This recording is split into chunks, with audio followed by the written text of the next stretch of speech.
प्रिय विद्यार्थियों, आज जो ज्योग्राफी का पेपर हुआ 20 मार्च को कक्षा 12 का, उसका आंसर की हम आपके लिए लेके आए हैं। मिलान कर लीजिए।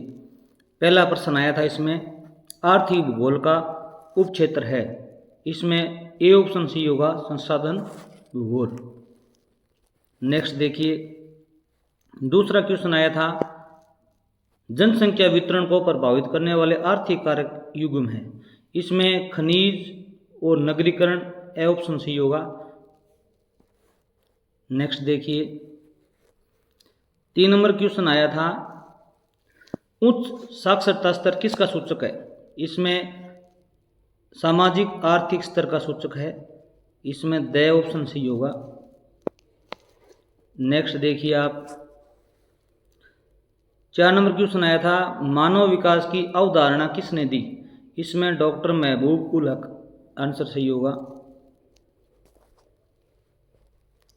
अगला क्वेश्चन था, फल प्रसंस्करण एवं मिष्टान है, ये भोजन प्रसंस्करण उद्योग है, बे ऑप्शन सी होगा आपका।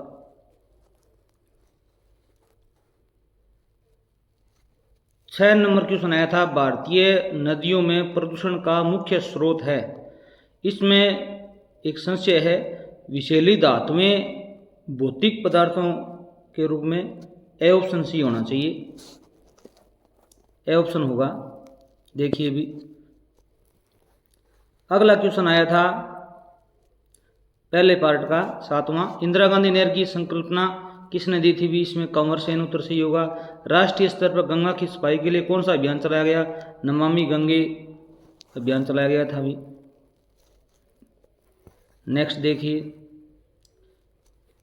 ए पार्ट का 9th क्वेश्चन था, कौन सा प्रदूषण स्थान विशिष्ट होता है। मतलब स्थान से जुड़ा हुआ है, जो जल प्रदूषण कहीं हो सकता है, ध्वनि कहीं हो सकती है, वायु प्रदूषण भी कहीं हो सकता है, पर महासागरीय प्रदूषण है वो स्थान विशिष्ट है। ये महासागरों में ही हो सकता है और कहीं नहीं हो सकता। इसमें द ऑप्शन सही होगा। 2 नंबर क्वेश्चन आया था, उसमें अपने को रिक्त स्थानों की पूर्ति करनी थी। इसमें पहला आया था, रेगिस्तान की कृषि भूमध्य सागरीय क्षेत्र की विशेषता है। इसमें अंगूर उत्तर होगा, बिल्कुल सही। अगला क्वेश्चन था, परिवहन में क्रांति 18वीं शताब्दी में के इंजन के आविष्कार के बाद हुई। यहाँ भाप का इंजन था ना, उसके बाद हुई थी। और तालाबों के चारों ओर बस्ती प्रतिरूप को वर्ताकार प्रतिरूप कहते हैं। और देश की सफल आधुनिक सूती मिल की स्थापना मुंबई में हुई थी 1754, ये उत्तर सही होगा। नेक्स्ट देखिए भी, 3 नंबर क्वेश्चन आया था, प्रकृति अवसर प्रदान करती है और मानव उनका उपयोग करता है, वह कौन सी विचारधारा से संबंधित है। इसमें ये संभववाद है। क्या है अभी, संभववाद। अब यूएनडीपी का पूरा नाम बताना है, तो यूएनडीपी का पूरा नाम क्या था अभी, संयुक्त राष्ट्र विकास कार्यक्रम, संयुक्त राष्ट्र विकास कार्यक्रम इसका सही उत्तर होगा। अब देखिए, 2 प्राथमिक क्रियाओं के नाम बताना है। 2 प्राथमिक क्रियाएं क्या हैं अभी, इसमें आप कृषि बता सकते हो, खनन बता सकते हो, पशुपालन बता सकते हो। ये 2 आप कोई से बता सकते हो। अगला क्वेश्चन देखिए भी, मछली पालन भी इसमें आप अवगत करवा सकते हो। हरियाली क्या है, हरियाली क्या है भी, एक केंद्रीय और राज्य सरकारों द्वारा देश में जल संभर विकास और प्रबंधन कार्यक्रम है। इसमें पीने का पानी, सिंचाई और मत्स्य पालन और वन विकास में योगदान है इसका। हरियाली एक जल संभर विकास कार्यक्रम है केंद्र सरकार के द्वारा।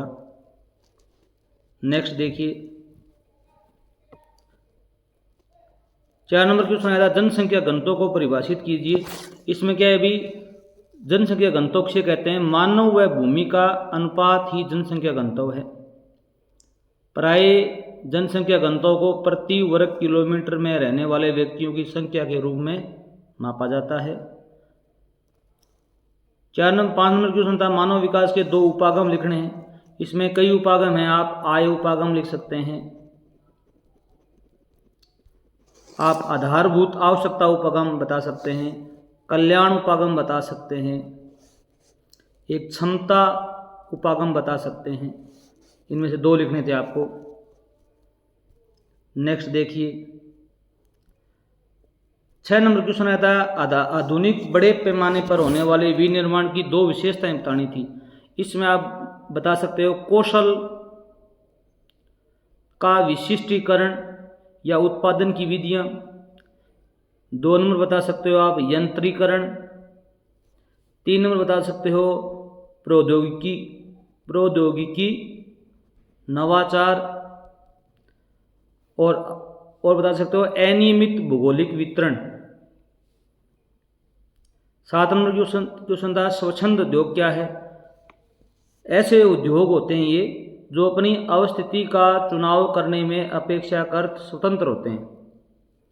स्वच्छंद उद्योग कच्चे माल पर निर्भर नहीं होते, इनका उत्पादन क्या होता है भी कम होता है, श्रमिकों की आवश्यकता भी क्या पड़ती है भी कम पड़ती है,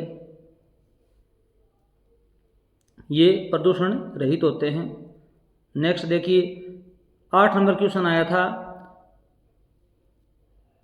वृहद ट्रंक मार्ग पर संक्षेप में टिप्पणी लिखिए। ये क्या है अभी विश्व का व्यस्ततम व्यापारिक जल मार्ग है, सबसे ज़्यादा व्यस्त रहने वाला, और यह उत्तरी पूर्वी संयुक्त राज्य अमेरिका और पश्चिमी यूरोप को आपस में जोड़ता है और विश्व का 1/4 विदेशी व्यापार इसी मार्ग से होता है। नेक्स्ट देखिए 10 नंबर क्वेश्चन आया था बेटी बचाओ बेटी पढ़ाओ अभियान का प्रमुख उद्देश्य क्या है अभी। इसका मुख्य उद्देश्य क्या था अभी, इसका मुख्य उद्देश्य था लिंगानुपात संतुलित करना, भ्रूण हत्या को रोकना, समाज में महिलाओं को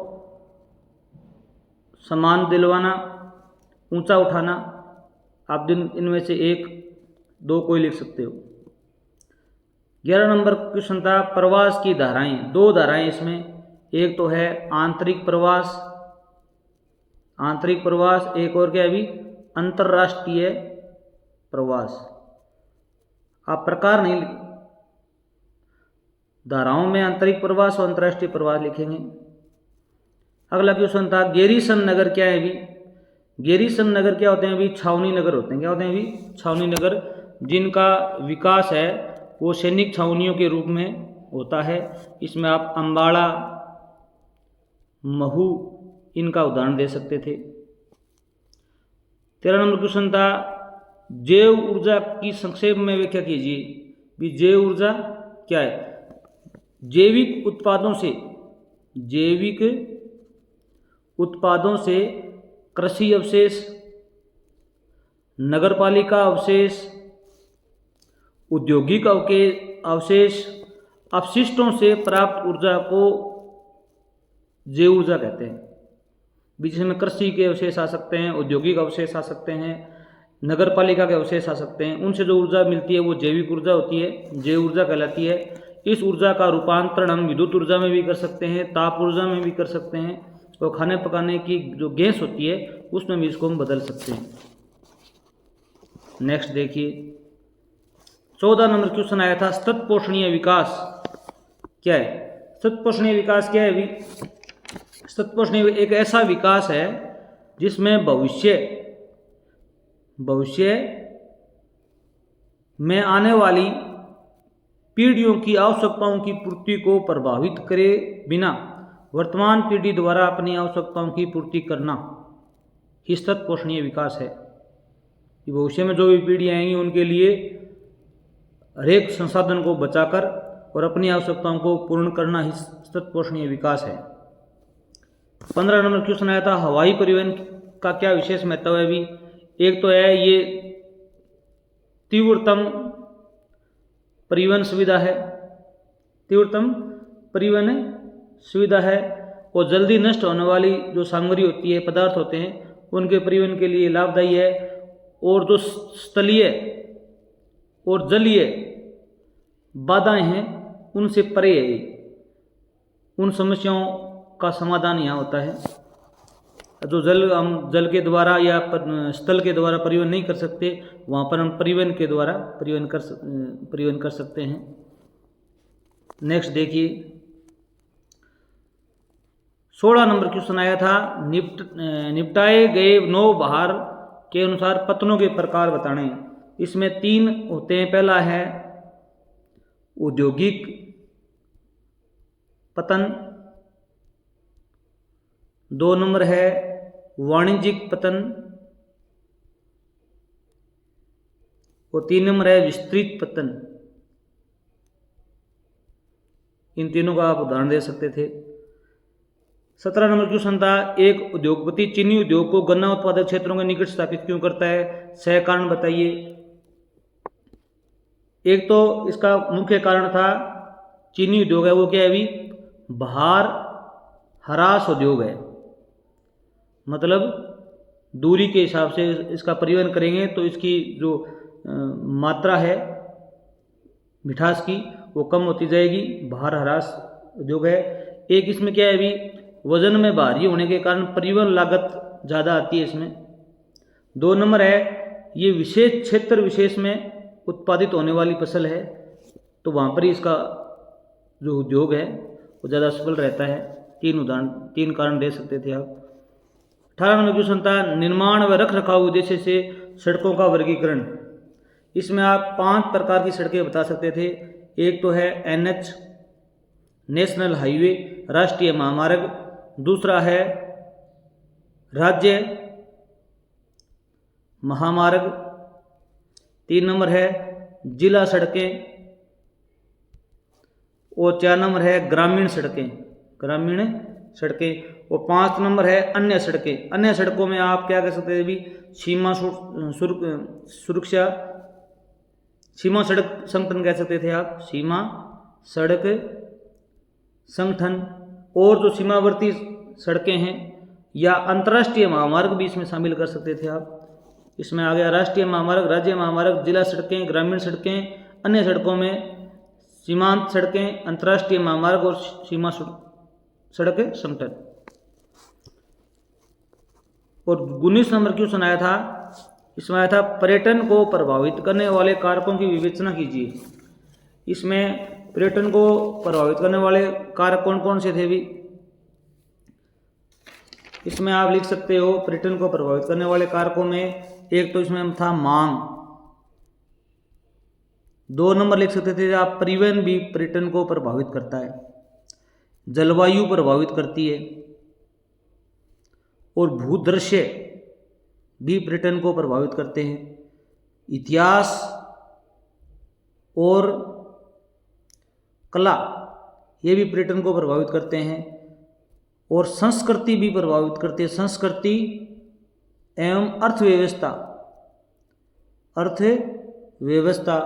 और स्वास्थ्य सेवाएं, ये इतने टॉपिक लिख सकते थे। अगला क्वेश्चन था अथवा में व्यापारिक केंद्र क्या होता है, ग्रामीण विपणन केंद्र और नगरीय विपणन केंद्र में संक्षेप में समझाइए। इसमें व्यापारिक केंद्र क्या होता है अभी क्रय और विक्रय। व्यापार क्या चीज होती है अभी, व्यापार उत्पादित वस्तुओं का क्रय विक्रय है और इसमें चाहे फुटकर व्यापार हो, कौन सा व्यापार भी फुटकर हो या थोक व्यापार हो या वाणिज्य हो, इन सभी सेवाओं का मुख्य उद्देश्य लाभ कमाना होता है। ये समस्त कार्य कहाँ होते हैं भी, कस्बों में और नगरों में किए जाते हैं। इतना लिखना था व्यापारिक केंद्र के रूप में। इसमें ग्रामीण विपणन केंद्र क्या होते हैं भी, ये ग्रामीण विपणन केंद्र निकटवर्ती बस्ती होती है गांव में, उनका पोषण करते हैं। ये क्या होते हैं भी अर्धनगरीय होते हैं। क्या होते हैं भी अर्धनगरीय क्षेत्र होते हैं, केंद्र होते हैं। ये स्वयं में नगरीय केंद्र नहीं होते, परंतु ग्रामीण लोगों को अधिक मांग वाली आवश्यकताओं, सेवाओं, वस्तुओं को उपलब्ध करवाने में महत्वपूर्ण केंद्र कहलाते हैं। अगला था नगरीय विपणन केंद्र क्या होते हैं भी, इसमें आएगा ये नगरीय बाजार केंद्रों में अधिक विशिष्टीकृत बाजार केंद्र होते हैं और इसमें क्या होता है भी शैक्षिक, संस्थाओं और व्यवसायिकों की सेवाएं प्राप्त की जाती हैं यहाँ पर, जैसे अध्यापक, वकील, परामर्शदाता, चिकित्सक, डॉक्टर, पशु चिकित्सक, इनकी सेवाएं ली जाती है इसमें।